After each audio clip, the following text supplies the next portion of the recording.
on your website, sir? I really want to know. I'm like, I'm looking in and I'm like this taboo section and I'm like, you know, I'm doing all my research. I'm looking everything up. Oh my gosh. Like, Dr. Simmons. You're like, oh, is there what is this? Is this like OnlyFans version? Like, what's going on back there? Yeah, yes. It's Ask the NP OnlyFans. Oh my God, no. I would only start an OnlyFans so that people would pay me not to take my clothes off. They're like, it's like a threatening thing. Like they'd be like, please God, I will subscribe for $50 a month. Just like keep that on. No, you're very funny. So that, you know, that's kind of the. Yeah, it's kind of how this whole thing started. Like, Ask the NP, everything you're too scared to ask your MD, started from literally sitting around with my girlfriends, like at happy hour when I like first became a nurse, and then being like, oh my God, I have this thing on my vagina. Like, what is this? Right. Or literally, I mean, being a little bit crazy. Like they would be like, I had sex with this guy last night and we totally did anal and then he stuck it in my mouth and like, am I going to die? Like, do I have hepatitis? Like, whatever. And they would ask me these questions. Yeah. Very valid question. Right. And so I just was like, I'm a super sex positive guy. So I was like, I'm not judging anyone for this. Like, good for you for getting some. Also, let's sort of talk about how to do that again if you like it, but like be a little bit safer about it or whatever. Right. Baby wipe. Exactly. Baby wipe. Or now we got Clorox wipes. And yeah, you can't ask your doctor all that stuff though, because even I got labs done in January and I asked for the whole like HIV STI panel, whatever, did it in January. And then in April I asked for it again and they said, you just had it in January. And I said, And they're like, so you're like, yeah, I need it again. And they're like, have you had new partners? I'm like, obviously. That's why I'm asking. You're like, every 3 months, dude. Yes. Right. Like, what are you talking about? Sure have, but I'm just like, the way, because it was like via like the online portal, like the messaging back and forth. And they said, you see, you had those labs done in January. So can I, like, why do you want them again? And Puritan mindset. Because it's been since January. It's April. Because like, we got to stay on top of this. And they were like, well, have you had new partners? Well, yes, obviously I have. But it's just like, I could see where other people would be uncomfortable, like sharing that stuff, especially when the way that it was kind of already phrased felt like a judgmental question. Like, well, why do you need the test? Totally. Partners? I'm like, yes, and I'm going to need those tests again in a couple months because we would like to stay on top of it. Let's I'm like, could you just do a standing every order? 3 months. Right. Exactly. Right. Standing orders because I would like to stay on top of it. You're being responsible. You're being a responsible patient. But you are like being. That's hard. And then I have I like my doctor. I've been with her and there's PAs and NPs in her office too. And I'm like comfortable seeing anyone there. But again, I still even feel like, okay, I feel comfortable, but I could see where other people like really, really wouldn't. It's just because I don't have any shame in my game. But nor should you. People, but that's people reach out. They reach out on DMs or sometimes even in comments or whatever. And now, I mean, now this whole thing's like completely gotten out of control, which is super fun. But even beforehand, a lot of the stuff I was doing was on YouTube. And so people would like comment in YouTube or send me an email and they'd be like, oh my God, like one of the videos that it was viral by those standards 8-9 years ago. It's not viral by today's standards, but it got like 200,000-300,000 views. And it was like, why is my poop green? And it is wild how many people have poop questions. Like I could probably just do just a thing about poop questions, let alone like even taking sex out of it. Or, you know, one of my other ones that went again, viral for the time was why does one testicle hang lower than the other? And I had people with testicles emailing me, going in the comments, talking about how they were like literally thinking about harming themselves because they thought something was wrong. They wouldn't masturbate. They wouldn't have sex with other people because they thought something was wrong because one testicle was slightly larger and hung lower than the other. Like and normal? I was like, that's exactly normal. I'm like, all the testicles I have seen have not been symmetrical. All the balls need love too. Balls need love. They do. All balls are good balls.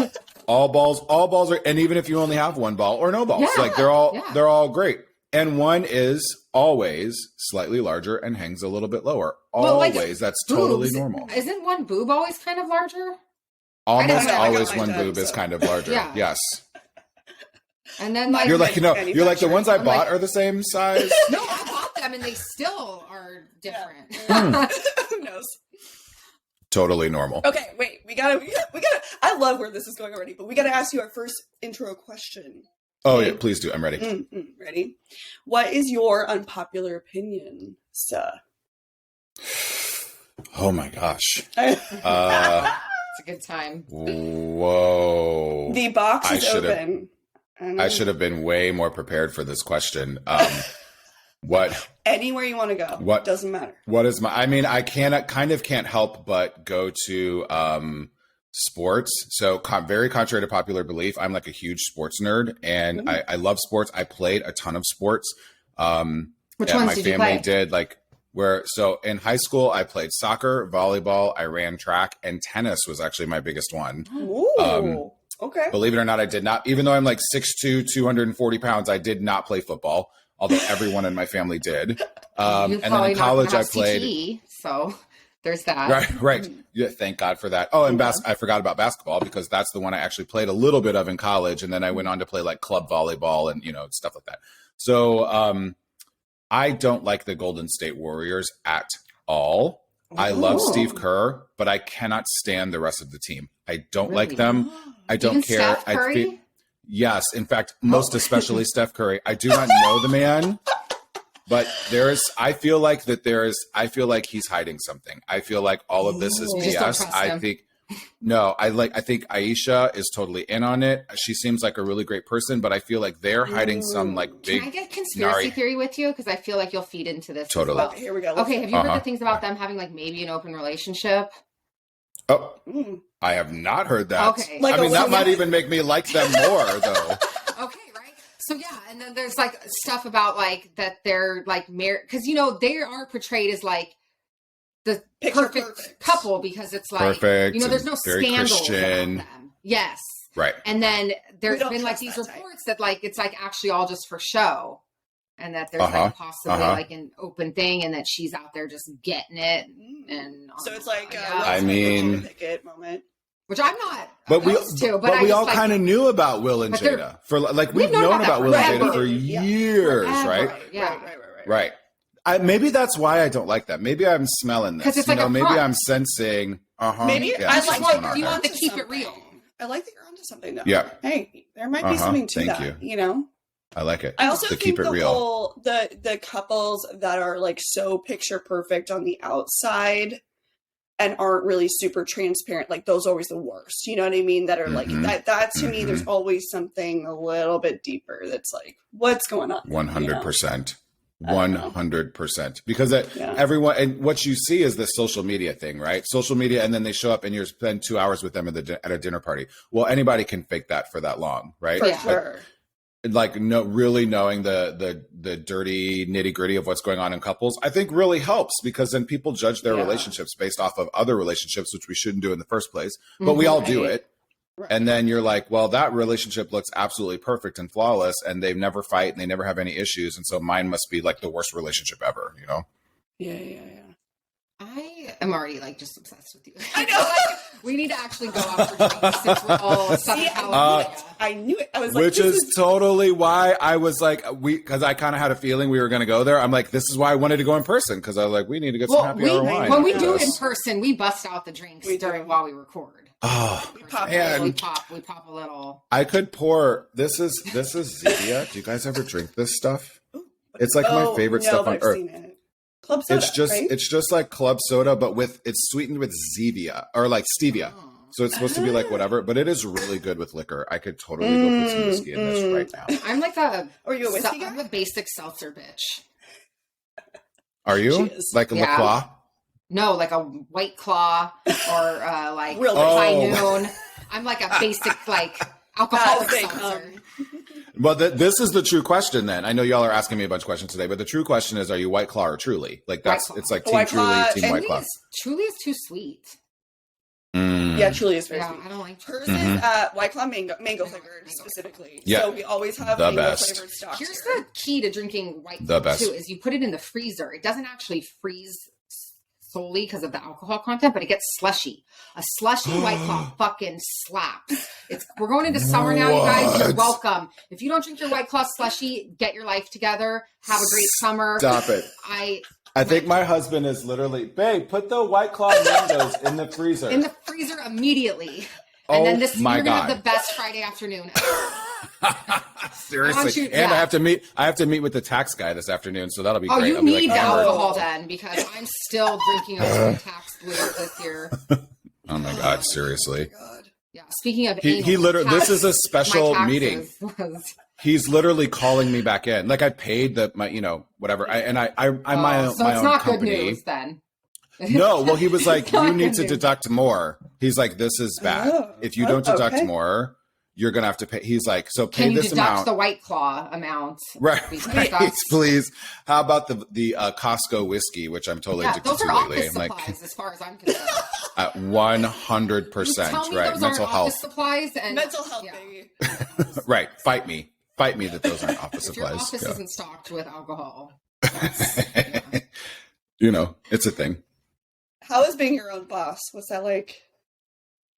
I love it. I'm not sure I could ever go back. I tried to go back for a little while. And I love it. It's a lot of work, and it comes with its own, set of issues, but I'm too sort of obstinate.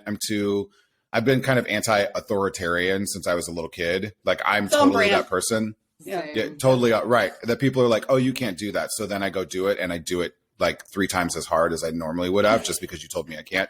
So that's me. And I sort of am glad that I'm pushing that towards like healthcare and talking about like people who are disproportionately impacted and anal, right? Like and mouth to anal I guess that's fine. Anal to mouth, right? Ass to mouth. Yeah. ATM. There we go. ATM. We need the disruption though. Our healthcare system is trash. I've been on trash all morning. Like it's just we need actual people in healthcare speaking up about it. So that's one of the other reasons I love your page. Wait, can we go back because we need to get everybody some context of what's going on here. Who the fuck are you? Who are you? They're like, who is this guy? We've been talking for 13 minutes. And they're like, I don't know who is this guy. We don't even know who this guy is. Okay, let's get background. Let's give some context. Okay. We love this for us. Oh wait, that's my cue to talk about myself. Yeah, that's a question. Tell us how'd you get started? Why I was born in a rainy evening. It was a rainy day, June 21st, 19. Are you ready for this? You two are gonna die because I'm gonna age myself. June 21st, 1978. Okay. Wow. What is the skincare routine? I was just about to ask. You look so young. You look fabulous, sir. Thank you very much. 80s like me. Like I'm 86. I was gonna say. I was gonna get hit 84. That's what I thought too. Was like my thought. Right. Yeah. No, 78. Thank you. And I thank you for that too, because today I'm like, I don't know. I had some weird breakout up here. I tried some new like Shani Darden, who's amazing. Like I love her stuff, but I tried her new like, oh my God, peel your face off like retinol thing. And I think I did a little too much. You know what? I will say I might have weird, like an oddly shaped body and like talk too much with my hands, but my parents did give me some really lovely skin. So most of this is genetic for sure. And probably $150 a month in like random ass beauty products that my husband's like, try this. I'm like, okay. Pile it up, baby. Right, pile it up. Okay, so June 21st, 1978, I grew up in Nebraska. I am the middle of 4 children, so I'm the third of 4. Like I said, I just lost my dad, which was really, really tough. We can get to that later. But I grew up in a divorced family, but I was really close with both of them. So I kind of lived between both houses. And it was hard being the fat, biracial, queer kid in the 80s in Nebraska. Like, it sucks as hard as you think it did. And the whole time I knew I wanted to be a nurse. Like, growing up as a kid, even when I was like 10, 12, I was like, nursing is awesome, because my mom was a pediatric ICU nurse. And I was like, she's badass. Like, she's like, comes home saving lives and talking about kids and doing all this shit and nursey talk. And I'm like, that's really, really sweet. But when you're getting your ass kicked for being the fat, femme, biracial kid in Nebraska in the 80s, you're not also then running around being like, I want to be a nurse, right? Like, there's a stigma with that. Fuel to the fire. Yeah. Big time. Yeah. I also, turns out, happen to be halfway good at writing and broadcasting. So I got a degree in broadcast journalism at Drake University, go Bulldogs, in 2000, and started this like journalism, marketing, PR career, like all through my 20s. And it was great. Most recently, I kind of ended that career while I was at Pepsi, and I was doing some amazing things for Pepsi and Gatorade, and it was awesome. And I loved it. But the entire time I couldn't get that nursey thing out of the back of my brain. And so I was on this fast track corporate career, like making 6 figures in my 20s. Like, it was awesome. And then I quit. Wow. I was like, I'm out. Especially back then, 6 figures was a lot. more than Dude, 6 figures in right. 2020. Right. In the 1930s, I mean, 6 figures was a lot of money, right? Like I was a baller. So I had been working on prerequisites sort of quietly at night, leading up to it. And so I entered one of those programs where you have a bachelor's in anything other but nursing, and they fast track you through an RN and then pop you out into NP school. And I did that at University of Illinois, Chicago, which is a fantastic school. Go Flames. And I never looked back. It was awesome. I don't regret it one bit. It completely changed my life. And I was like, yay, nursing is amazing and exhausting and crazy as I thought it was going to be. And oh my gosh, being a nurse practitioner is amazing. And oh my gosh, I really miss media. I really miss broadcasting. I really miss marketing. Like I was like, I miss all this stuff. And I was like, every asshole out there is putting out these stupid YouTube videos. And they're like, being Jackass the Home Edition. And I was like, wait, if these people are getting billions of views being Jackass the Home Edition, right, and all my girlfriends are sitting around asking me these questions, I could just put those questions on videos because I'm sure other people have those questions. And some of these videos are the worst things you have ever seen in your life. They are complete trash. And I look back and laugh. But then a few of them, like I said, kind of hit a little bit, like just very randomly. And I was like, shit, I'm onto something here.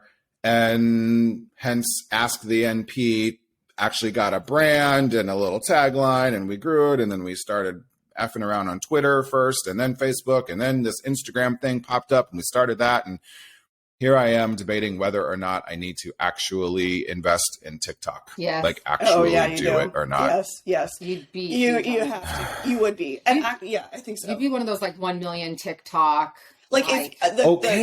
Yes. You'd think, but I've been throwing stuff on TikTok. Here's the problem. I have to post 4 times a day on TikTok. 1,000 times a day, and you got to really be invested in it. And all of the other, social media platforms, I really did. I was that guy, going to YouTube school and every day posting videos and doing that, learning the algorithm on YouTube and doing this and whatever. And then same thing on Facebook and same thing on Twitter and same thing on Instagram.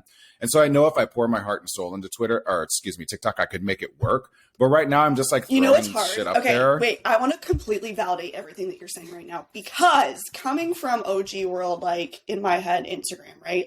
We have been pouring ourselves into our platforms for years. Yeah. Right? We've been organically growing it since 2017. And you've done 18, amazing. And that's where, we've been doing this for a hot minute. And then all of a sudden, TikTok comes up, 2 years ago, and all of these people, and people get 1 million followers. And it's so hard because it's I'm at the point probably where you are, where I'm I really love my platforms. I love my community. And the idea of going over, I'm trying and I'm dabbling over in TikTok, but it's a lot. Well, and it's time consuming, and we're working real jobs. We have real businesses. We're doing real lives. Exactly. So it's really hard because for a lot of people, it's the new platform and they're doing super well on it. And for me, I'm just at a point where I've been creating content for so long that I'm I don't know. It's hard mentally. You just don't have the energy for it. It's literally would be another job to pour into TikTok. Well, it's a different type of content that you have to create for TikTok. Totally. You can't just go on and I appreciate that. I don't want to go on. Yeah, exactly. But then you have to go just do some dance and then just point to some shit. And which is great. I mean, I put a lot of effort into my, I don't believe that. Because if you have had enough people overnight guests, that also means you know how to dance. Just saying. But she gets some other ways. Yeah, but my dancing is not up to. No, I 100% believe. Mouth. If you could dance the way you could talk, it'd be over. Game done. Love it. There's your TikTok page right there. You just started doing that, being Actually, the irony is I think she would do really, really well on TikTok because you're sassy as fuck. I just don't, I don't know how people have time. I can barely, No, we can't function. My plants are dying. Seriously. I have hemorrhoids. I need to figure out how to get rid of my hemorrhoids. I don't have time for TikTok right now. Right, sure. Exactly. Priorities. Done. Right. Speaking of which, okay, this is segue. How did you meet Christopher? We want to know all the details. So congratulations. Are you ready? Yes. Thank you very much. 3 a.m. at a bar in Vegas. I love that. Best way. So I cover Vegas. I'm leaving for Vegas Monday. I cover Vegas as my territory at work. So you're saying there's hope for me. There is hope. So all the Vegas bars. And you can't believe it, right? Like everyone's like, oh, come on, whatever. I'm like, no, we actually really did. So I was telling you that I played a bunch of sports, and I continue to. Like now didn't play this season, but we play like kickball and like random stuff now that we're older. We're like, we don't give a shit. But I was playing in like pretty serious basketball tournaments. And I was in Vegas for a basketball tournament, and Chris was there with his softball team, and they were playing a tournament. And at the end, all these tournaments come together. It's like the weekend the gays take over Vegas. It's always Martin Luther King Jr. weekend. What better way to honor the life and legacy of Dr. Martin Luther King than, the gays partying in Vegas. But so we come to Vegas, we're partying, right? And my basketball team won. Like we won the whole tournament that weekend. And Chris's team did not win one softball game whatsoever. So the Sunday night, all the sports come together, and we're partying because we won, and they're partying because they lost. And I think at one point I'm up on the bar. I'm like runwaying across on the bar, like teaching the shot girls, like how I was like, no, this is how you pose like Naomi. Like I'm doing all the things. And they're giving me shots, and my best friend is with me. And my best friend is like, he's like, babe, look down. He's like, there's this guy like totally staring at you. And I was like, yeah, he's super cute, but I'm not about boys tonight. Like I'm just hanging out, like whatever. I'm with the team. Doing my girl thing, right? And he's like, no, seriously, this guy's staring at you. So this guy had been staring at me for like 45 minutes. So finally I was like, whatever, it's almost 3 a.m. I might as well get some. So I jumped down off the bar. I walk over to him, and I was like, can I buy you a drink? Try to get the bass in my voice, right? I was like, can I buy you a drink? And he was exactly after I'm like sashaying the runway, right, for like 3 hours. Then I come over, can I buy you a drink? He's like, he was like, you can buy me some water. He was wasted, completely trashed. He wasn't staring at me. He was propping himself up on the bar because he couldn't walk.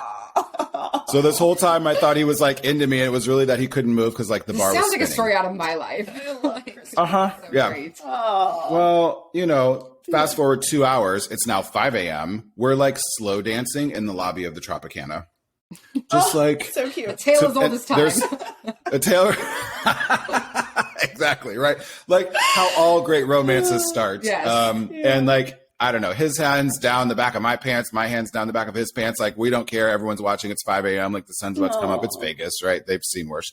And we have talked every single day since then. At the time, he lived in LA. I lived in Chicago. So we did 18 months of long distance.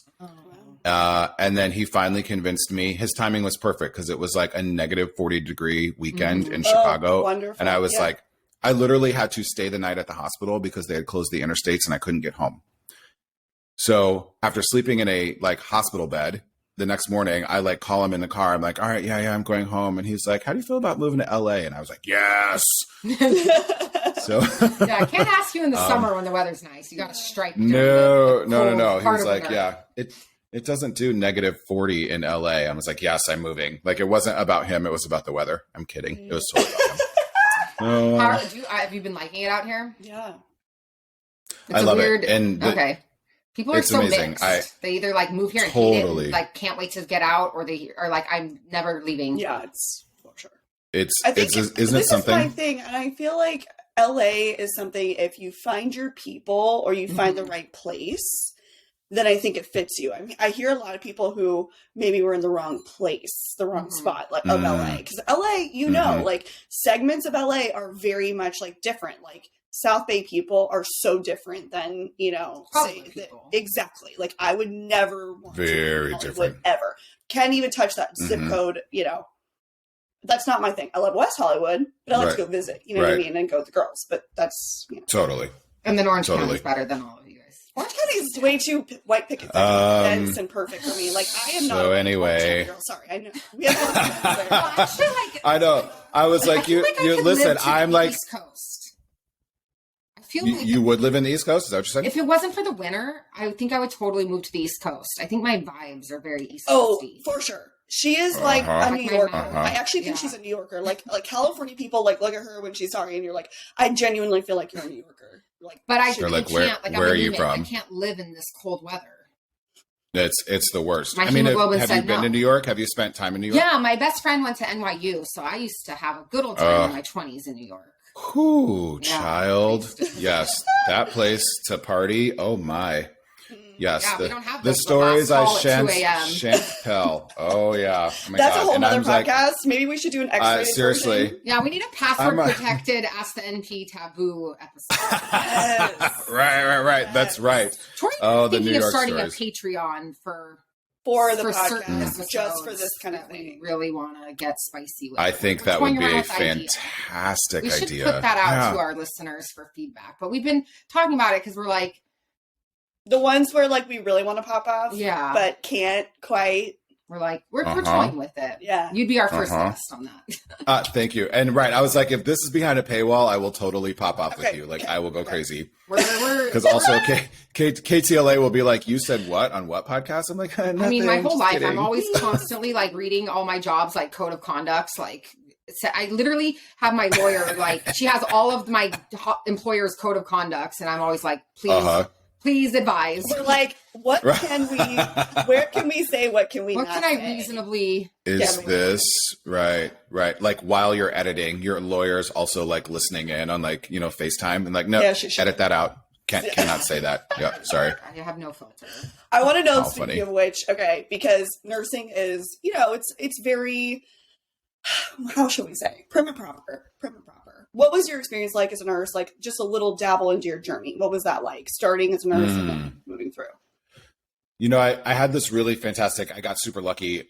One of the like clinical rotations before, so this program, it was like 15 months of learning how to be an RN, take the NCLEX, and then start your NP program.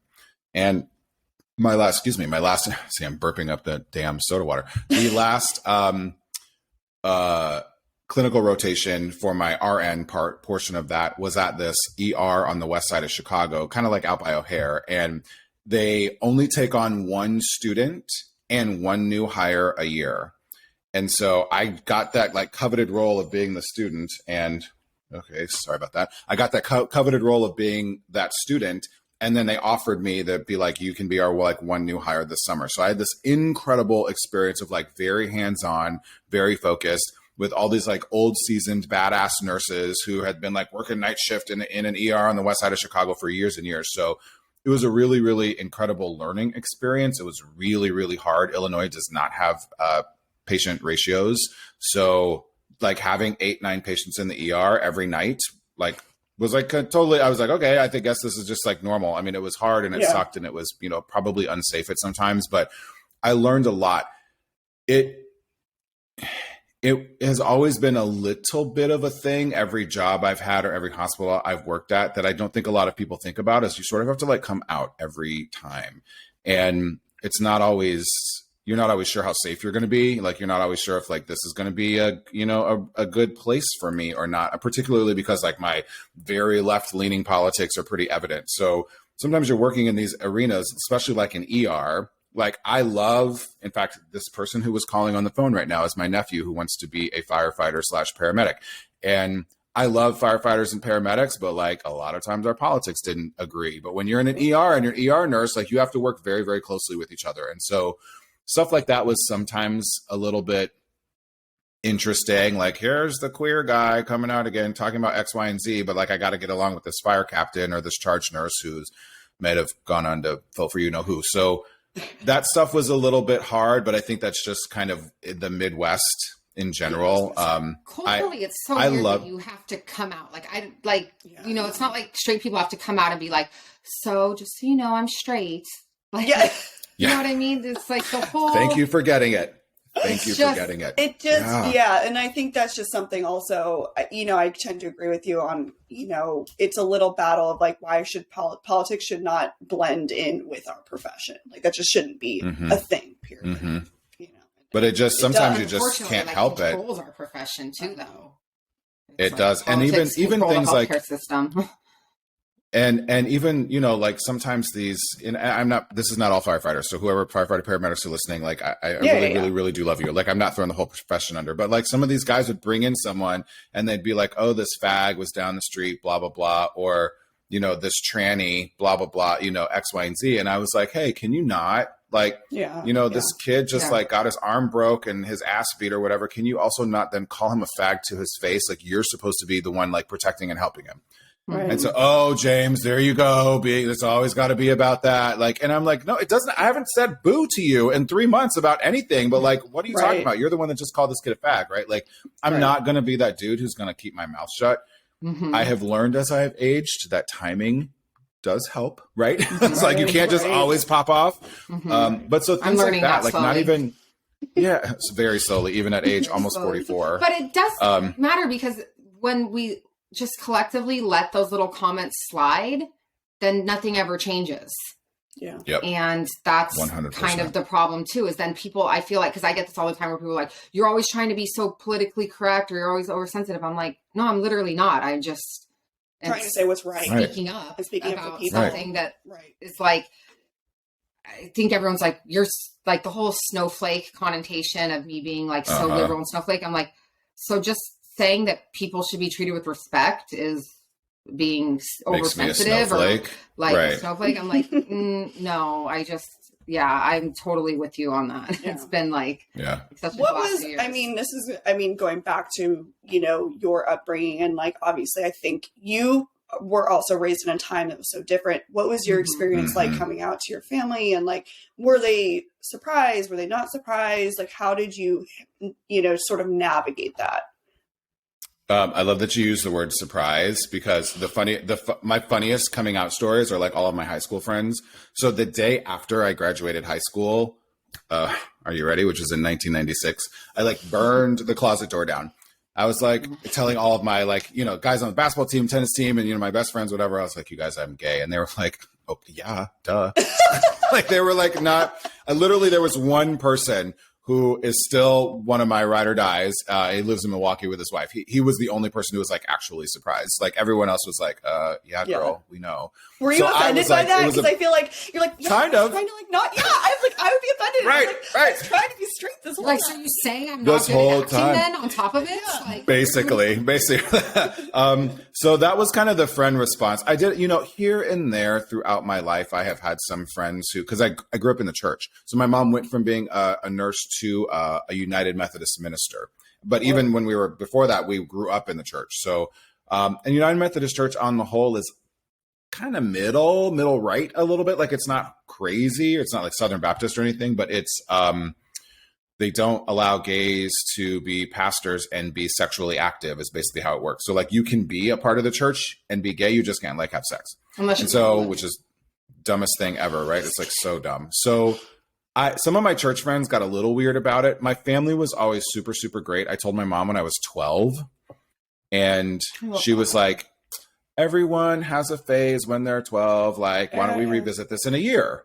And if you're still feeling this kind of way, like, let's talk about it. And so, 9-12 months later, she was like, how you feeling about this? And I was like, oh yeah, mom, I'm like super, super gay. Like, she was like, I was super, super gay. So she was cool. My sister is amazing. My oldest sister and then brother, everyone was totally fine with it. My dad, we waited a little while to tell my dad, like old black man from Mississippi who was like literally a football player his entire life and then a football coach and was in the army.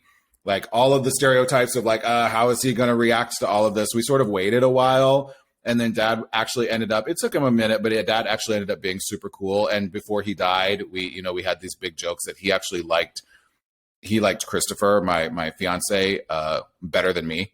So like he would like run out of the house like in his underwear and like give Chris a big hug and it was super cute. So dad, for you to know that like even though he's passed though that he had such a good relationship with Christopher, like that's so like I love that. So meaningful. Yeah. He was really dad was fantastic. So I feel like even though I had like Nebraska and the 80s and the time that it was and 93% of people in Nebraska voted for Donald Trump twice, like very conservative leaning area. I had really horrible, awful experiences outside of my family and immediate like friends, like my circle, But I'm so super blessed that like I was not the kid that was kicked out of the house. Like I was not the kid that was like, we're not going to help you pay for college or like whatever. Like my family was really amazing. Once I got to college is a whole other podcast. Security details, having to take a semester off of school, people threatening my life, being interviewed by Tom Brokaw. Like that's a whole thing. Yeah. But I'm really lucky that my family has always been super great. I mean, driving that into your profession, because you're such an advocate. Like I love everything that you're doing, and you know, you really, really speak to advocating for other people, and to really, really, you know, and from personal experience. How has that really, you know, driven your nursing profession? And can you speak a little bit to that? Because I feel like this is really important for a lot of us out there. And I think, you know, to learn from you. And I think that, thank you for that, by the way. I'm glad that you know, that gets seen, because I try. And sometimes I don't know. Sometimes I'm like, is anybody paying attention to any of this? Yeah. But I do think that the privilege into the vast. I'm like, hello. I really, it does come from a place of like really, you know, I think again, from my mom and my upbringing, I really do want to give back. And I have been granted this incredible privilege of being someone who now, you know, now I'm in my 40s. I got money. I have a doctorate degree. Like I got steady work. I got this side hustle that makes me a little money and I really love doing. And like, why not use these platforms to be able to help other folks who are coming behind me, because so many people helped me get to where I am. And so it's nothing more, you know, noble and regal than just trying to pay it all forward and to really understand that our healthcare system is completely fucking trash. And it's more trash for women and people of color and queer folks who are, and people who are at the intersection of all of those things. And so if I'm coming from a place of privilege right now and I have an ability to minimal say something, let alone do something, but if I can at least say something about these things and bring awareness to it, like you guys were talking about right then and there, like you didn't even think about the fact that gay folks have to come out at every single job. And it is a decision, and it is a fearful decision. And what if you know, mess around and have a boss that doesn't like that you're gay or trans or like whatever?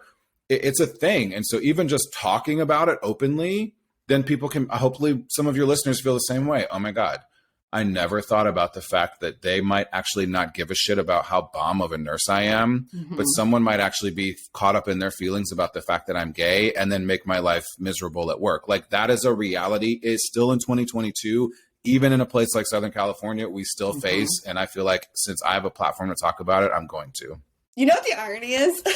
Sorry, I have to say this. I love my gays. Yeah. My gay nurses are my most favorite people to work with. I absolutely love them. I don't get it. Like and I feel for you, because I just, you know, in my world, in my little head, I'm like, it's so hard for me to really understand that people that's how they lead their mentality. And subsequently also how people also treat patients. And so it's just, it baffles me. That's the bigger problem, is the healthcare bias bleeding into patient care. Yes. And 100%. I don't even know what the fix is or how to begin to tackle that, because it's not like that's something you can screen going into med school or doctors well, maybe this is a good question for you, right? But it's not education. Sure. It's not included in education. It's not included in education. What are some tips you have? Yeah, right. Okay, maybe what are some tips you have for people, for all of us out there who are still learning and we want to do better, we want to help the profession forward? For professionals, like, do you have any suggestions on how to, you know, help drive the message forward and supporting people and, you know, being open and understanding? Absolutely. And Thank you for asking that. I mean, that just the fact that you're asking is I think the first step. And the first step for so many people is to just take a pause and realize that and this is something I have a hard time doing myself. Even like when I fight with Chris, like I'll use a computer monitor as an example before I get to my story. So like, if you're looking at the front of a computer monitor, let's say there are two people who are staring at a computer monitor, one's in the front, one's in the back, and you're asking both of them, please describe the object in front of you. The person staring at the computer monitor in front of them is going to be like, oh, there's a video and there's some type and there's some pretty pictures moving around and it's great and there's screen in the background. And the person looking at the back of the computer monitor is going to be like, I don't know, it looks like a big black piece of plastic, right? they're both looking at a computer monitor. They're both experiencing the computer monitor, but they're having very different experiences of the computer monitor, right? So I think it's important for all of us to sort of realize that and then take a step backwards and be like, maybe I'm actually the person looking at the front of the computer monitor and my patient is the person looking at the back of the computer monitor. And while we're both in this room, we're having very different experiences. While I know that that doctor didn't really mean anything when they kept calling me he, but I prefer pronouns as she, I know that that doctor's just trying to learn, but I bet you my patient doesn't, because my patient doesn't have that relationship with that physician or whatever. Mm-hmm. And so I think even just like being at the place where you're going to ask the question, how can I do better, is like the first place to start. And then the second thing is to try to experience, just learn, whether it's on social media or a podcast or, you know, read some articles or ask your gays at work or ask your anybody anywhere that you feel comfortable talking about, saying like, what is your experience like looking at the back of the monitor? Like, I want to learn this because it's making me a better nurse. It's making me a better person. And ultimately, like, we are the absolute best people in all of healthcare at advocating for patients. It is literally what makes us nurses. And so if we're just like, cool, I may never actually be looking at the back of the monitor. That's never going to be my experience, but at least I can try to appreciate the people that are, I think is honestly the best place to start. And then just being the third and last thing I'll add just to start for a lot of folks is that I love the word allyship. I push it even further to be accomplices.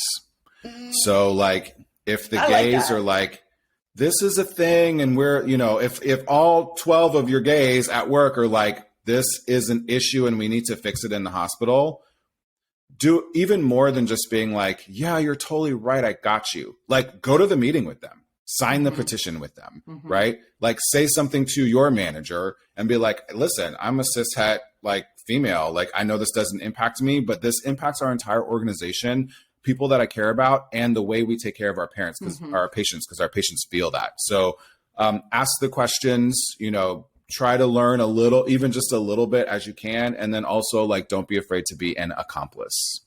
Okay, can we make accomplice merch? I love this. I'm like, we should do accomplice, just like straight accomplice in like, just in rainbow. Done. Oh my God, I'm obsessed. I love that. I love that. I love it. Can I also just say, now that we're in Pride Month too, my pet peeve is the rainbow washing of all these corporations. Oh, like, man. Like, don't nails on a chalkboard. I'm so like, now you guys that are already making billions are profiting off of a marginalized community and doing nothing to give back or impact. So this is just my PSA to anyone listening, that if you're going to try to think you're like, oh, look, I'm being supportive and I'm buying Pride one day a year or whatever. Or 1 month a year. Well, it's not even that. Look at who you're buying it from. Don't buy it from Target. Yeah. Don't buy it from XYZ, like, corporation that's just making this June launch. Only buy from either like small LGBTQ owned businesses that you're directly supporting them, or another business where it's like, okay, we're donating our proceeds to the Trevor Project, like where you know that the proceeds are like going somewhere. Because I hate that I saw it's like June 3rd today. I'm like, in the last 3 days, I've seen rainbows throwing up everywhere, and I'm just like, on everything. It's like such a double-edged organizations sword. like.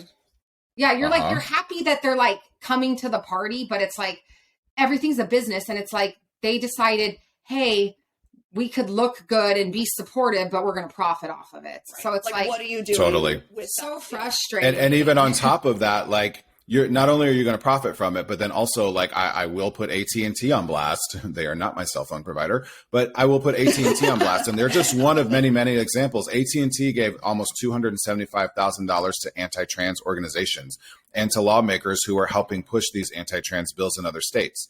So, like, don't put a rainbow on your AT&T symbol and sponsor an AT&T float and come to my motherfucking Pride Parade and talk about how you're supporting my community when you are literally giving dollar bills to politicians actively taking rights away from people in my community. Like, not gonna do it. And so, I will say, like, a lot of people like don't know, so they think like, I've definitely brought in like a rainbow hat at Target before, like years back, thinking like, oh yay, like I want, and it's like, you know, you grow, you learn, and you realize like the game, and you're like, damn, they're just out here swindling.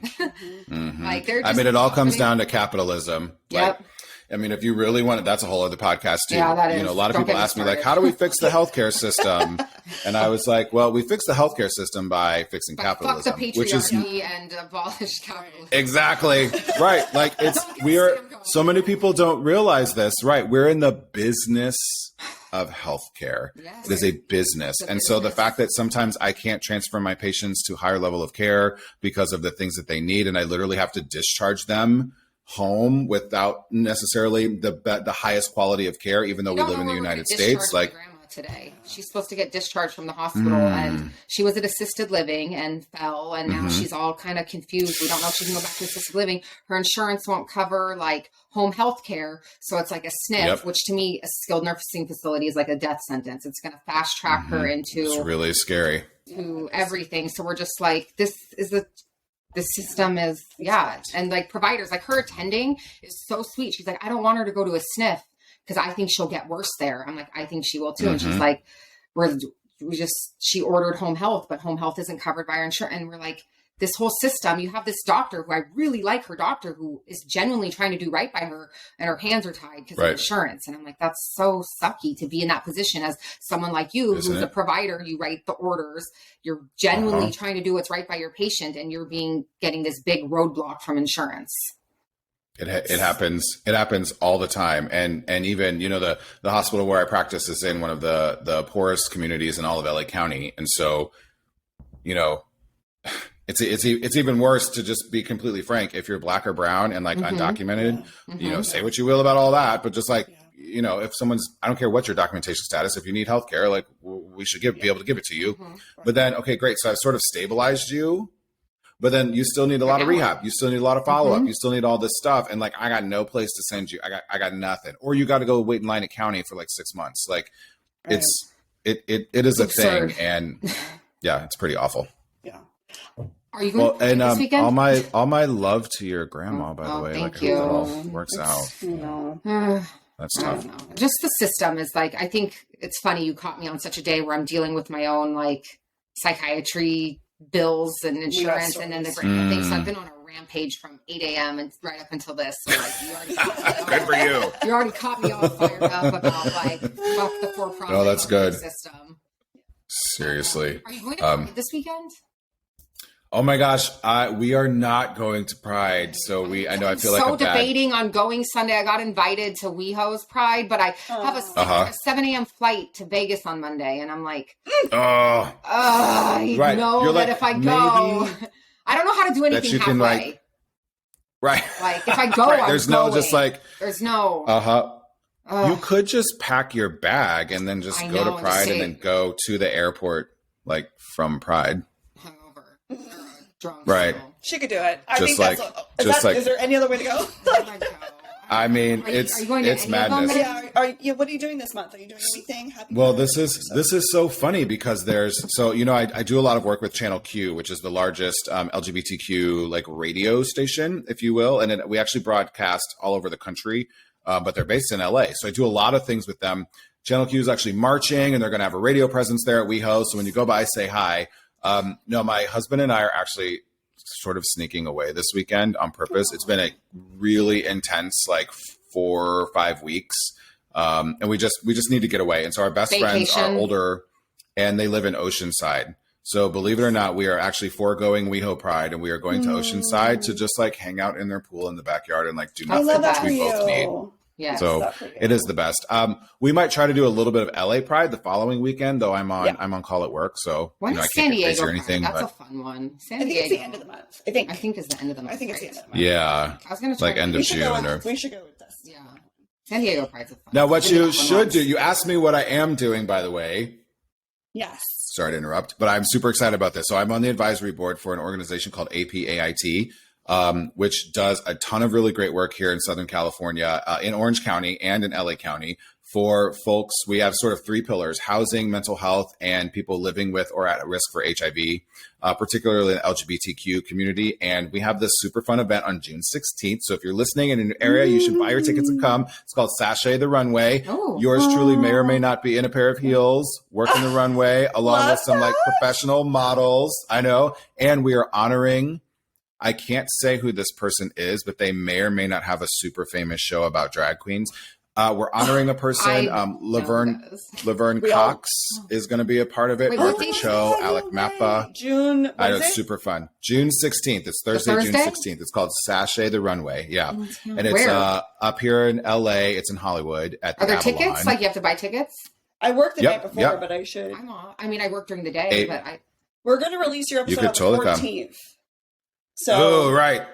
Love it. So just in time. No, but I want to go. APAIT.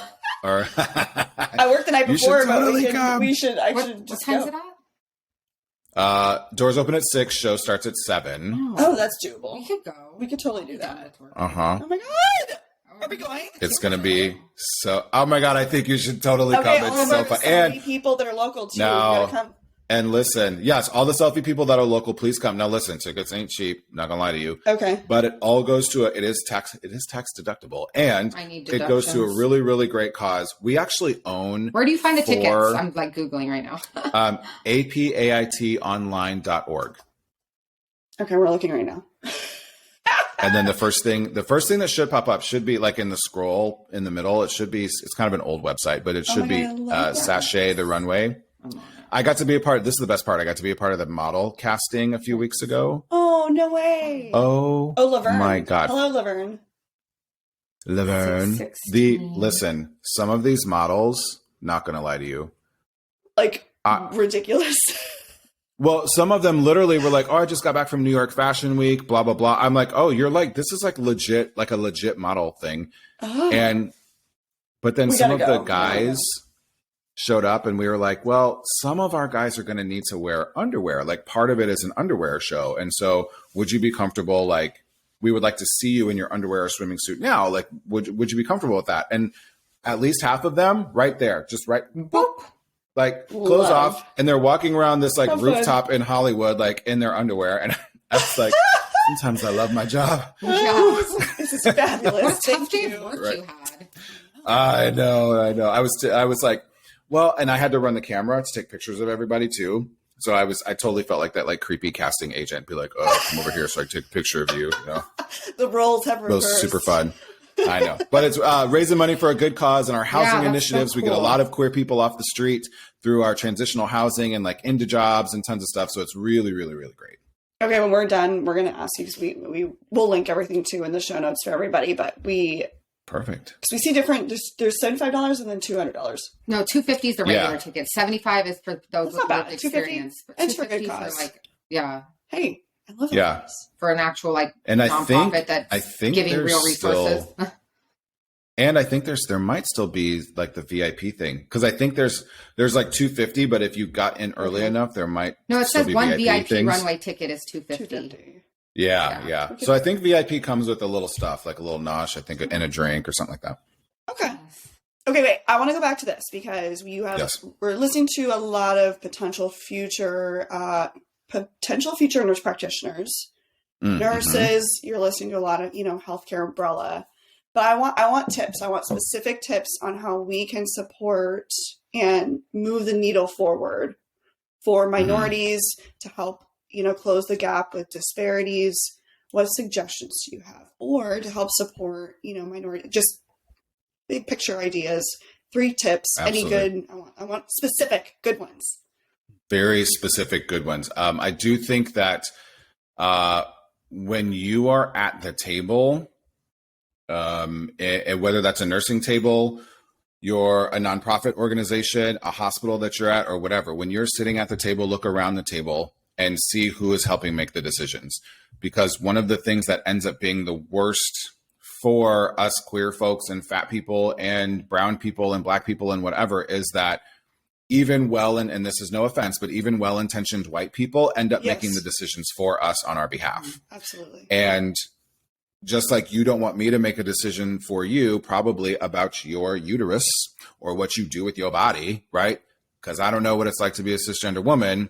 We as queer, black and brown, fat folks, don't like people making our decisions as well. So one of the things that I think as you become a nurse practitioner and you realize sort of the power that comes with that, and you're often in places where decisions are being made, look around the table and say, hey, the people making decisions in this healthcare institution or whatever, entity you're in don't represent our patients.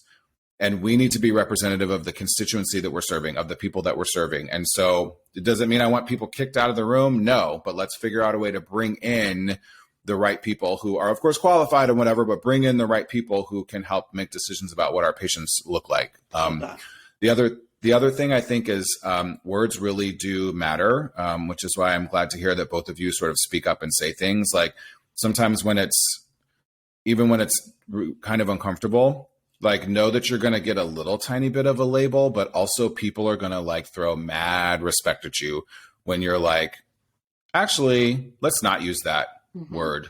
Or like, I know that word was totally in favor. I like to go about it being like a little self-defeating sometimes. I'll be like, okay, oh my God, I used that word until like 3 years ago as well. Like it totally used to work. It kind of doesn't anymore. I think people get a little offended by that. So instead of calling someone this, call them this, or, right. And it's actually not like someone's gender identity or who I'm screwing in bed or whatever I find attractive, whatever, is actually no one else's business. And so sometimes you can just be like, I know you might feel some kind of way about that, but your job right now is to like take care of this person. And actually it's sort of like, it doesn't impact you at all. Like, I just need you to be a nurse for this person and respect what they're, is what they're asking you to do. So the words matter. And so literally if I just tell people like, pick a word a month, be like, I'm just going to like figure out non-binary. Like, what in the hell does that mean? What are people talking about when they're non-binary? Like, even before you get into they, them pronouns or anything like that, just like, cool, what is non-binary? And you'll be surprised, you do one a month for 12 months and your vocabulary is as good as anybody else's in terms of like queer folks. I love that. So I think the words absolutely matter. Can I get you to weigh in on pronouns as we actually haven't talked about that, and I think that's a really great... So here was my thing when it like first became an option for Instagram to add them, like I did, and then like Tori and I have had this conversation, and then it's like I've even seen kind of Tori involved because like at first you were kind of like I don't really get it, like it doesn't like, and then you've totally taken the time to educate yourself and then be like, understand it, this makes sense. But I think even coming from, I'm surrounded by a lot of people in different worlds, whether it be like family or my gym community is definitely a different world of people. And I find myself trying to like educate people a lot. And I'm not even like an expert on it at all, but I think some people are like, well, if I'm straight or like, and I'm identify with the gender I'm born with, like, why do I have to like state that I like, for me, I would say I go by like she, her pronouns. And I've had people be like, well, why do you even have to say that? And it's like, it's not about me. It's about normalizing it for those that do prefer it so that they don't have to feel uncomfortable asking for theirs. It's not about me, but I don't know. And I don't even think I'm the best one at explaining it because again, it's not even my... That was a great explanation. So to speak, but I just, I think it's hard for a lot of people to understand because they've gone 20, 30, 40 years of life never hearing about that. It also wasn't a big piece of our culture, right? It's like, I think for so long it's something that we haven't talked about. And it's been something that we were not acknowledging in our society. So we would love your take on maybe the importance of understanding pronouns, or just even the use of pronouns in healthcare, the workplace, those environments. What's interesting is even in our workplace now, for those of us working with Epic, at least here in California, now pronouns are part of the patient's chart. So which I love because then awesome. It makes it great. It's like, thank you for acknowledging that is a piece of, the patients that we're caring for. But I would love to hear your It's hugely important. And I mean, you, like Sam, you totally nailed it. I'm trying to think of how to even expand upon that just a little bit. So me saying, my name is James Simmons and my pronouns are, he, him, his, instantaneously signals to everyone that sees that or hears that I am comfortable and open and at least willing to listen to people who have different gender identities. And I almost hate using the I word, right? Because people want to go into, like, immediately people are like, oh, A, it's a burden on me to have to use these pronouns. Okay, no, it's not. Just add it to your email signature. Like, what the hell? And B, they immediately go to like, well, you know, a 6'9", 300-pound trans woman shouldn't be allowed to, you know, play women's soccer. Like that's, they make this jump, right? Yeah.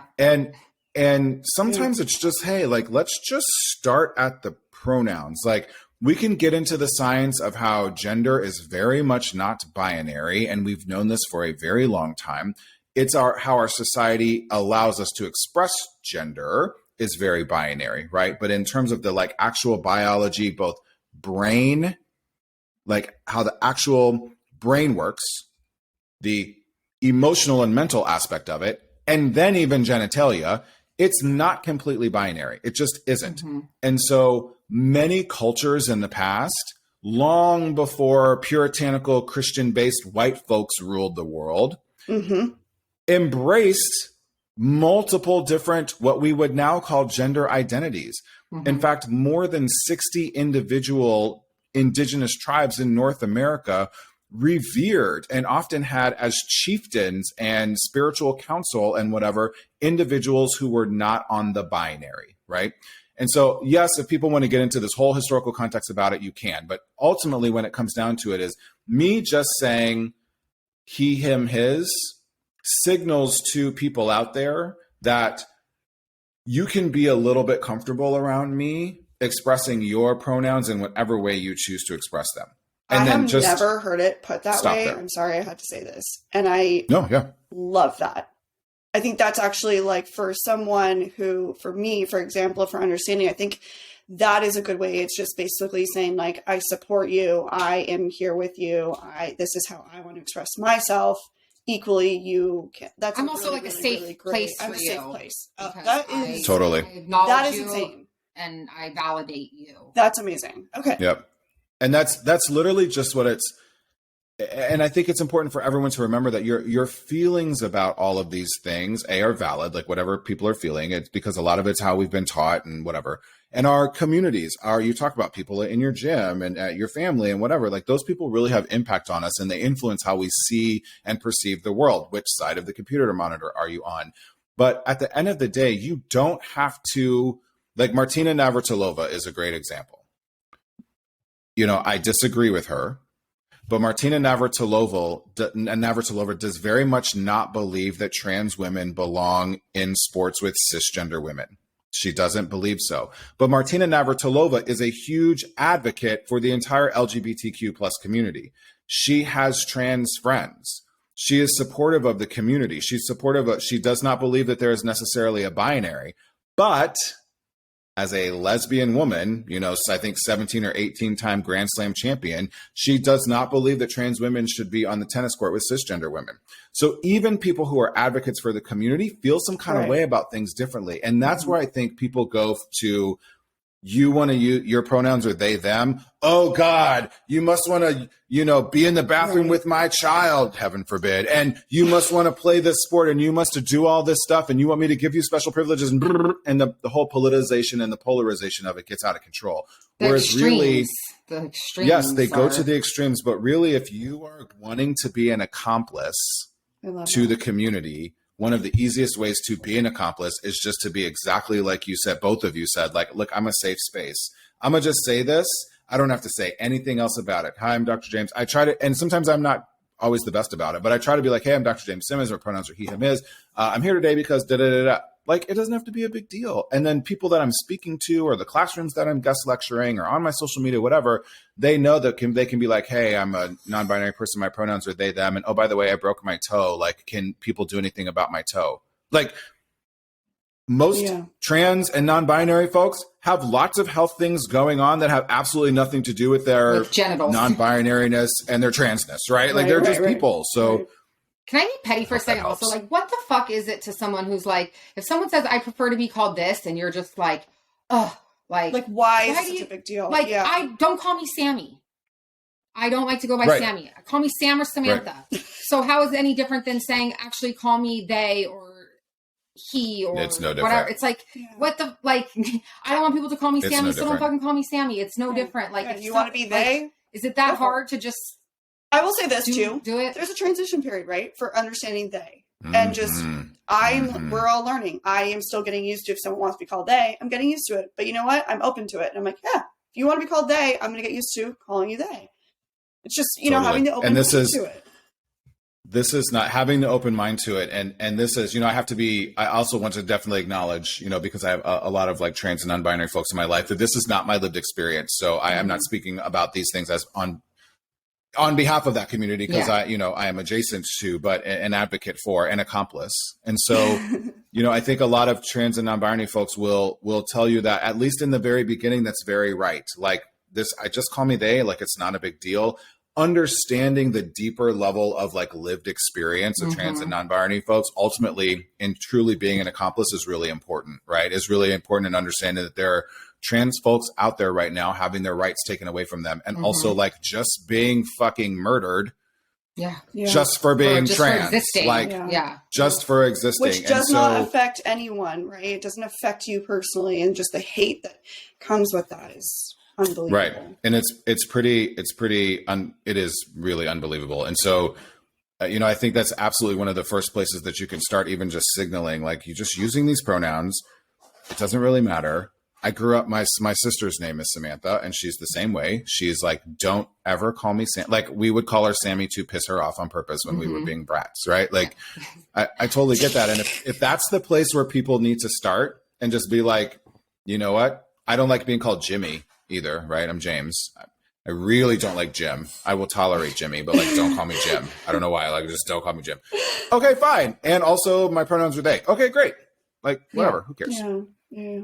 I think that's great. I appreciate you even bringing up the whole like lived experience thing too, because I don't think people even consider that too. So I think even sometimes the most well-meaning people that are trying to be advocates, sometimes, again, it's not ill intentions, but because it's not their lived experience, sometimes end up speaking on behalf of things that maybe isn't necessarily their place sometimes. So I appreciate you even kind of mentioning that, because I think that's been something for me where it's like, I'm always a very well-meaning person, but I've had to learn how to be a little bit careful about not letting it be supporting in the right ways or something like that. Yeah, or speaking. Some things aren't my lived experience, even though I get riled up and passionate about it.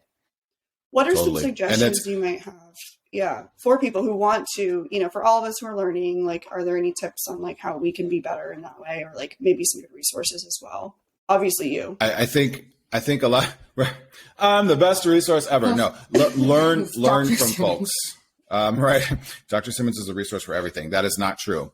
I think only the taboo even just right. the really funky stuff. Right. I know I still haven't told you what that tab is. So we're going to get to that. I think even kind of like I just did, and that was even kind of a fumbly bumbly way of going about it, but that's okay. Acknowledging that, like, I'm a super advocate for the trans community and my non-binary people in my life and in my community and my trans folks, but that is not my lived experience. And I think you just have to acknowledge it. Like, I think you just have to say, like, listen, what I have learned from people in my life who are having this lived experience is X, Y, and Z, but I also acknowledge my place of privilege, and I also acknowledge that, like, this is not my lived experience. The other thing I will say to folks out there is don't ask those people to teach you, because it's not their responsibility. But also, there are ways that you can learn from trans and non-binary folks, from Black folks, from whatever, right? If we learned anything, I think in the aftermath of George Floyd in the summer of 2020, it's this learning that, like, unfortunately, whiteness created racism. And so individually, as white people, are you responsible for racism? No. But as a collective, like, the people who ultimately have to fix racism are the people who ultimately started it. And it's the people who are in power and privilege, and that is being white. And so you have to learn about how do we dismantle racism in healthcare, in my own life, at the dealership, at the car wash, at Target, like whatever. You have to learn how to do those things without necessarily putting the burden on the people who are also oppressed by the system, right? And so sometimes it's a nuanced conversation with someone you know and love and trust and care for, and they know and love and trust and care for you. And you can be like, okay, please guide me in the right direction. Like, what can I read or what can whatever? Or if you're willing, I would just love to learn more about what your lived experience is like, because that will help inform me and help guide me toward where I can learn more. So it's nuanced. It's very careful. In all of that, I say all of that just to say, like, seek out resources for people who are trans and non-binary that you can learn from. Ashley Marie Preston is an amazing person. Shar Jossel, Travell Anderson, award-winning journalist, hosts an amazing podcast called Fanti. And I think it's called Good Day Every Day or something like that. It's like a daily podcast. But Travell Anderson used to be the managing editor, I think, at Out, and has done some huge things, wrote for the LA Times, and they are non-binary and write about a lot of these issues, in particular how to educate folks who are not trans or non-binary. There's documentaries on Netflix about how trans and non-binary folks have been portrayed in the media, which I think was hugely eye-opening for me. And I thought I knew a bunch of shit, you know? So there are ways to sort of learn these things that can actually be fun. Like if you're sitting around and Netflixing and binging, I promise you, it's called Disclosure. I promise watching Disclosure on Netflix will completely change your life. It is wild. Okay, we'll link that in the show notes as well for like sweet. Yeah. Well, I finally finished Ozark, and then I finished Love on the Spectrum. So now I don't have anything. Oh my God, the US version or the Australian version? Well, I've watched all of them now. It's so cute. I just finished the US version, and my heart, I care more about their happiness and finding love than I do my own. I'm like, isn't it so cute? It is the best. It is the best. Tori, you gotta watch the US one because there's someone that lives like in LA and stuff too. So it's like you see them out in like our beach area and stuff. And I'm just like, it's on the list. Love you guys so much. Yeah, the US one it is amazing. Good. I need more. We're only 2 episodes in, so we haven't like gotten through the rest of it. But we love what's his name? Is it Michael from the Australian one? Michael. He just wants his queen, and he always wants to wear a suit. And he wants just like, I'm looking for my queen. I will treat her like a queen. I'm like, why can't I find a Michael? I know Michael is amazing, and it's unbelievable. Yeah. I know. Oh my gosh, no, the US one's really good. All right, we're gonna have to finish it then. Are you okay, when you're binging, what's your binge of choice? Like, are you a Bravo girly? Are you like Netflix? Are you HBO? Like, what are you watching? What are you doing? So my husband and I, or fiance, I guess, we sort of pick like kind of a show at a time that we move through, and we just like watch an episode a night kind of thing. But I have to brag a little bit. So one of our dearest friends is Carl Clemens Hopkins, who is now Emmy nominated. Carl Clemens Hopkins, who is a co-star of the show Hacks on HBO Max. Ooh, okay. If you have not watched it, it is absolutely hysterical. It's very good. They're now in season 2. They're like 6 episodes into season 2. So we love that one. We love Drag Race. We're sort of late Drag Race people. Like my fiance didn't start watching it until like season 11. But we've watched 11, 12, 13, the last 3 All-Stars. This All-Stars might be the greatest season of Drag Race ever. Isn't this the one? This is the full All-Stars. This is all like the pros who have won previous. It's all, right? It's okay. eight of the people who have previously won either All-Stars or a regular season. How are they going to choose? This is insane. It's like It is the best drag and the best Drag Race you have ever seen. It is wild how incredibly good it is. And every episode, like RuPaul and the judges are all just like, I don't know. I guess you all win. More. It's so good. What else? Oh, I personally, Chris doesn't love TV. Like, that's why we kind of watch an episode a night and then he goes and does other things. Like, but I will sit and binge. And when I especially need a break, so I'll watch like dumb stuff like Bridgerton. I'm in the middle of season 2 right now. See, I couldn't get into Bridgerton. I loved season 1, but when I heard that hot dude wasn't coming back for season 2, I was like, nah, I'm good.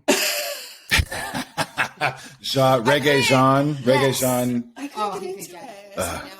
So hot. I love period pieces. Like I love Downton, but I don't like Bridgerton. Of course, the Bridgerton used modern music but made it stylized. I loved that. Like recognizing you didn't the like songs. That? I loved it.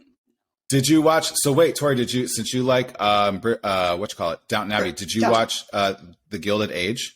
Okay, I started it, and I'm like probably like 2 episodes in, and I'm like, this is insane. But for some reason, I don't know, I haven't gotten back to it. I know. I need to go back, but I'm obsessed. I know. I'm like your hubs. I'm not a TV person. I know. I hardly watch TV. I do. I'm like you. I like to binge. Yep. I need to like binge some stuff. One weekend a month.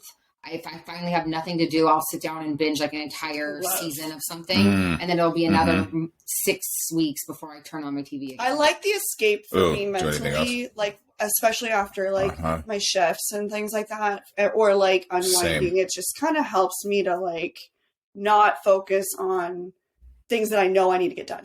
Like I'm just like, it helps me literally tune out. It helps me procrastinate. Yeah. Right. Yeah. It's seriously, you know what, you guys might really like, I don't know if you like Kaylee Cuoco or not, but the flight attendant. I love her. Yes. I started that. It's I really would. I don't often say this about shows. Be in the middle of a million things at once. I don't know. I just do it. It's like I know. I'm the same way. No, I'm totally the same way. I love her. I love her. She's amazing. And she got nominated too for season 1. And that is one that I would watch season 1 first and then season 2 of The Flight Attendant. But we just finished it. It's so good. Okay. It's because awesome. I'm like, she's this amazing. Is so amazing how like twisted and like the plot line is so like you go all over the place. And I'm like, oh my God, this is amazing. Like, I like that kind of, it's kind of like Ozarky where you just don't know where it's going to go. Okay. You finally gave me your Hulu login. I've been like looking for a sugar daddy to pay for my Hulu for the last 2 years, and she finally got so sick of me complaining about it that she texted me her Hulu login. She's like, here. So I watched that Ben Affleck movie you told me to, and I fell asleep in the middle. Yeah, Deepwater was like it. I liked it because it was twisted, but I could see where like on Rotten Tomatoes it wasn't highly. I tried. I fell asleep. That's my thing too. I fall asleep watching stuff. Like the second I lay down, I fall asleep watching. It's kind of a soothing movie. Big time. Okay, wait. I really want to ask this question. What's something that you wish every healthcare provider knew in terms of, or something that is like a very basic thing in your head, but you feel like we all need to educate ourselves on or know more about in terms of like... Like something that's obvious to you, but others consistently miss. And you're just like in your head, you're like, I wish everybody understood this or would take the time to understand this. Well, I have about 1,000, but I will try to focus it on one. Top 3. Or even top 3. This one for me I think I really hate the word non-compliance, and I think that the more I've practiced in also bringing my experiences of growing up poor and biracial and all these different things, I think it's really important for all of us and NPs, nurses, physicians, anybody listening, that to understand that there's probably a much deeper reason why this patient is not doing this thing that we're like mandating them to do, right? So I think a lot about how Black folks, we are just brought up to like completely mistrust the healthcare system for very good reason. Mm-hmm. And so if you have, an older Black man who is not taken care of now because he's had a stroke, because he didn't take his blood pressure medication, don't bring your judginess about him not taking his blood pressure medication to the room. Like that shit don't belong there. There is personal accountability. And I'm a big fan of that. But the problem is personal accountability can only come from when there's an even playing field. And by even playing field, I don't necessarily mean that yes, we are all very well aware that the system intentionally oppresses Black and brown folks, poor folks, queer folks, right? So you're cisgender, rich, white men rule the world. If you are not that, the system is literally built to oppress you.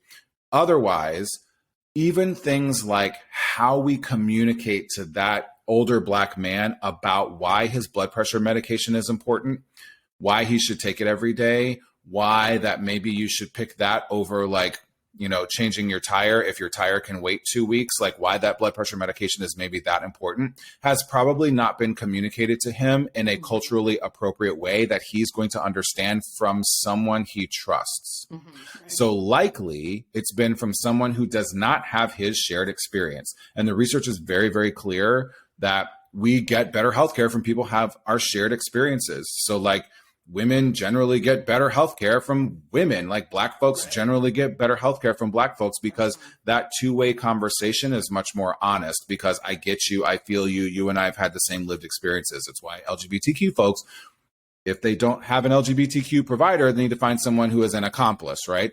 So I think sometimes we will walk into a room and we'll be like, oh, of course, this dude didn't take his blood pressure med for 6 months. Now he wondered why he had a stroke.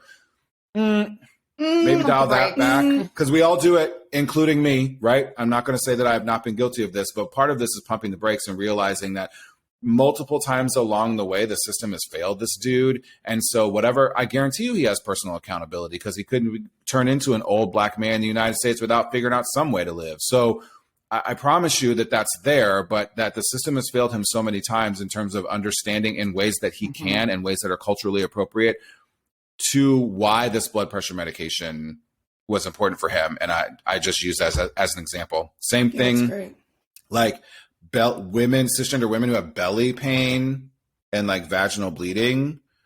Even to this day, I'm like, I don't know what to do. Like, you have generalized belly pain and there could be so much going on in there. I'm like super scared. I don't know what to do. And I don't know. Are you, Mom, come pick me up. I'm scared. Mom, right. And you're also like 48.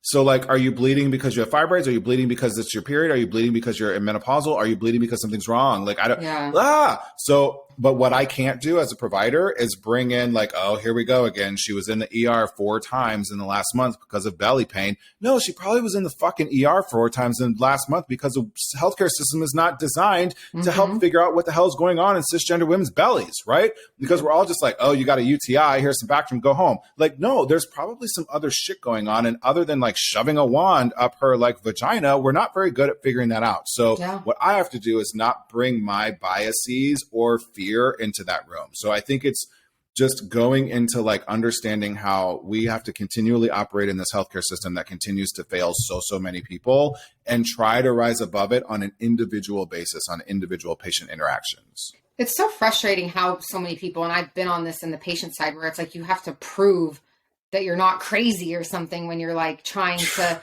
explain your symptoms or what's going on, and like fight to find the one provider that's going to be willing to like take you seriously and listen and actually get to the bottom of a diagnosis. It's like crazy that people have to, and then not everyone, like at least I work in healthcare. I know how to navigate the system. I know how to be an advocate for myself. Most people don't have that advantage, and they don't have anyone else in their family. Like at least right now, dealing with my grandma, she has myself and my aunt fighting on her behalf because we know the system. We know what to ask and how to push things along and move the needle. Like a lot of people don't have anyone in their family that works in healthcare that can help advocate for them in any way, shape, or form. And it just sucks that we fail. And it's really awful. It's super hard. And then that person doesn't have friends or family that either can be around or know how to advocate for them or push the healthcare system. And then, okay, great. So they got into Cedars-Sinai. Awesome. Maybe they're being taken care of by like a wealthy white person who doesn't understand them. And they might have like a questionable documentation status. They might be like from sub-Saharan Africa. They might also be deaf. Like, I don't know. And like, they're like, I don't understand you. You're not even using a translator. Like, I'm scared that if I tell you too much information, I'm going to get deported. Like, I don't know. There's just so many things. And like, again, politics aside, at the end of the day, like it's our job to take care of patients. Like I have taken care of people who have had swastika tattoos. I had to take care of someone who was a known pedophile rapist.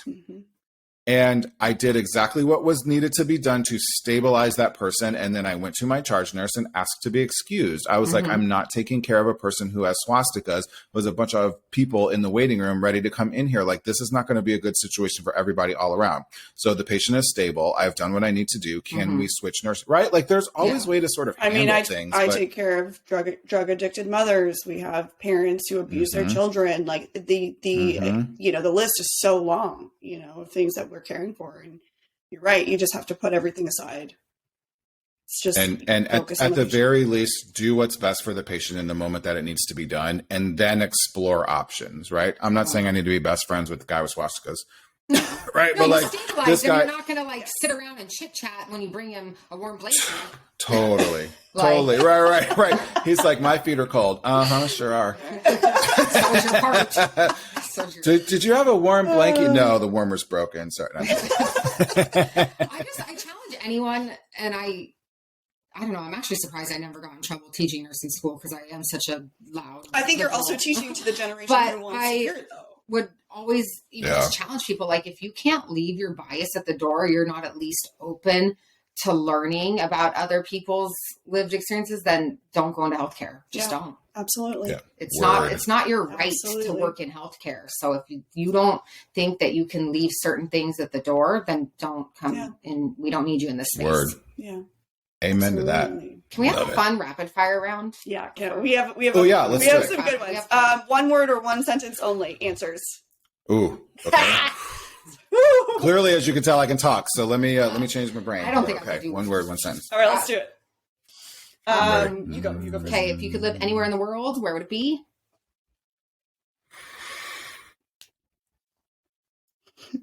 Barcelona. Ooh. I love that place. If you could have, I love you. If you could have coffee with one historical figure in history, who would you choose?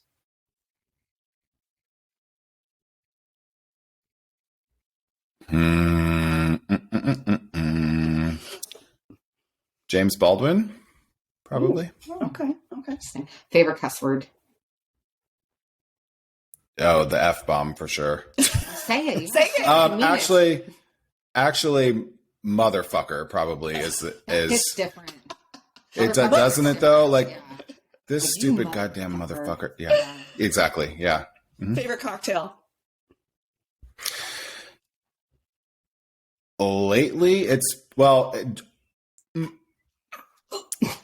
overall, it's called a Monte Carlo, but no one ever has. Now you gotta know. Now you gotta look it up. It's basically just a really good rye whiskey with some Benedictine and a little bit of bitters. But no one ever has Benedictine, so less sweet motherfuckers. It's a less sweet Manhattan, or like an old fashioned. Okay. Biggest pet peeve? I guess it could be more than one word. People who drive slowly in the left lane. Oh, on the interstate. I feel like you and Jake and Sam, yeah. I'm like, move, bitch, get out the way. Right. Laying on the horn, and then of course I go by and it's grandma and she's like 113 years old, and I was like, oh honey, I'm sorry. I'm all right, and she's like this, and I was like, oh my god, if your airbag goes off, you're gonna die. But also like move to the right. I love this. Biggest flex. This might sound weird. I have the best legs I have ever. That is a flex. Even at 44 years old, and especially when you put them in a pair of heels, like nobody has better legs than I do. Calves pumping. Just the skinny ankles, nice calves, not too big. Like the knee to ankle calf thigh ratio is all like my ass. I got a nice big ass. So someone who has ankles, I envy skinny ankles. I don't. I've broken them 14,000. So I played volleyball and basketball, right? Yeah. So like I've broken them so many times because they're so skinny for my otherwise ginormous body. But they look good in heels. Yes, so we'll that's the thing. I even don't like wearing heels because I'm like, heels need little ankles. Like especially when they have the strap. If you try to put the ankle strap, I look like Kim Kardashian when she was pregnant and would stuff her sausage feet into heels. That's what I look on an average Saturday. It's just not. It's not a thing. Like this ain't working. I've given up on heels. I exclusively wear Doc Martens. I actually don't. I don't like heels at all. Yeah, I can't. Look at y'all. My kinkles are like only special occasions. Like this runway show. I'll be in heels for that. Which, by the way, we're going to go to. Continue. Love it. One meal for the rest of your life. What would it be? Honestly. I'm really trying to give up meat, but if I don't give up meat, my husband makes the best ribeyes. They like bone they're in, unbelievable. I don't know. We need Christopher's ribeyes the rest of our life. Yes, usually bone in, and I don't know what kind of crack cocaine he sprinkles on those, but they're so good. Okay, we're inviting ourselves over for dinner. Thank you. Please, we'll bring the drinks. Please do. I'll bring you some. Slushy White Claw. Yeah, perfect. What's your favorite color and what does it say about you? Orange. And I think it is the I think it's loud, but not obnoxious. And everyone sort of likes having it around, but is not always sure what to do with it. Yeah, I don't know what to do with orange. It's a lot. I love it. But you also like appreciate orange. You're like, oh, that's a cute orange. Like, okay, I like that. But like, I wouldn't wear it, but like, that looks really good on you. Yeah, that's kind of me. If you could pull orange off too, you are elite. Yeah. Thank you. I try. Life motto. Uh-huh. Oh, life motto. Oh, I thought you were saying that you are elite is a life motto. You're like, thank you, that too. You're like, that is my new life motto. Actually. You right. You are elite.